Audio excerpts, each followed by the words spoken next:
here's a little snippet from Maxx Crosby, who posted. Now, look, the trade's not official until Wednesday, and everyone is staying tight-lipped beyond leaking to the usual suspects on Friday night that the trade was happening. Everyone's staying tight-lipped about some related issues we'll discuss.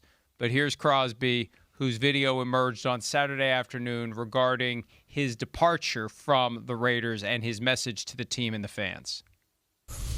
Ever since I've been here, man, I've had one goal and one mission. That's become the best version of myself and help bring a championship back to the Raider organization. And I feel like I left, everything I had on the table for this team. I've given my heart and soul, and I feel like I let y'all down, man.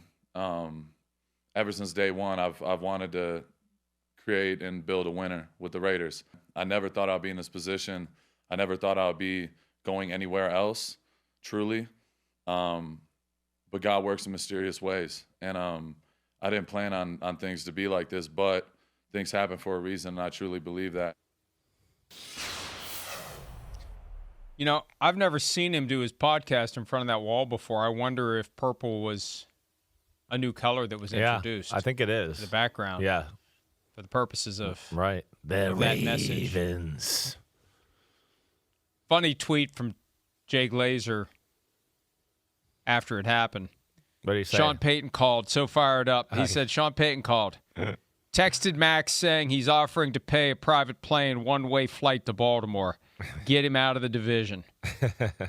And, hey, that's, we've seen the videos of Patrick Mahomes and Maxx Crosby and their battles.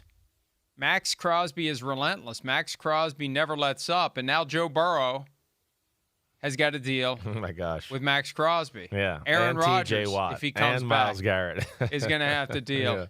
Yeah. Oh, yeah. Burrow's got to deal with all three of them. The other quarterbacks are going to have to deal with Crosby other than Lamar Jackson. But Burrow gets T.J. Watt, Myles Garrett, and Maxx Crosby twice a year each. That's 6 out of 17 games. That's incredible. Maybe Joe Burrow's reconsidering his position on whether or not he wants to be traded out of Cincinnati after the development. But, hey, that's the net result, at least in the short term.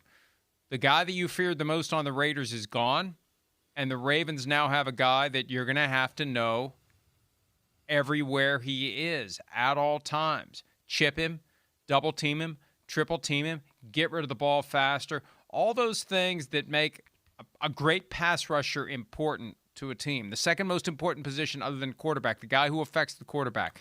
When the Cowboys finally cried uncle and traded Micah Parsons, Jason Garrett was on here talking about what Parsons means and how all of a sudden Deron Bland and Trayvon Diggs are looking pretty damn good because they can stare into the backfield and wait for the quarterback to just get rid of the ball because Micah Parsons is about to collapse on him.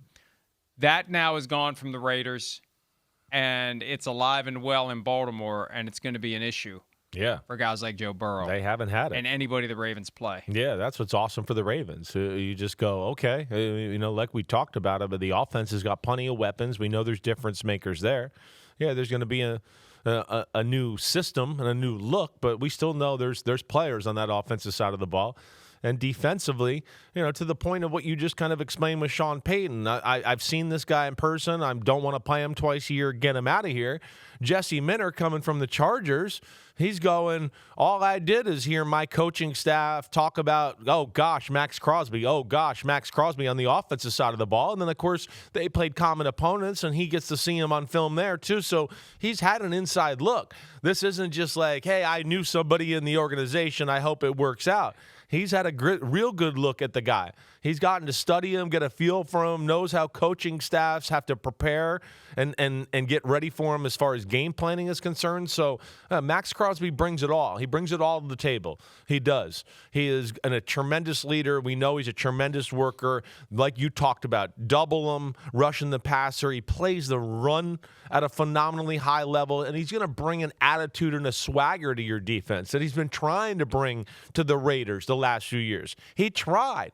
He was trying to be a pain in the butt to Patrick Mahomes and needle him and get his defense to be that like, hey, we're going to be annoying all the time. But they just never helped him out there with enough players and nobody else that could bring that defense up into a category of where you felt like they were real dominant on a week-in basis. And now he's in a place in Baltimore where that could very easily happen for sure. Did you say week-in and week-in basis? I might have said week in, week out. I might have, who knows what I said. It's weekend and weekend. Weekend and weekend. I think week in and weekend sounds better than week in and week out, if that's what you're saying.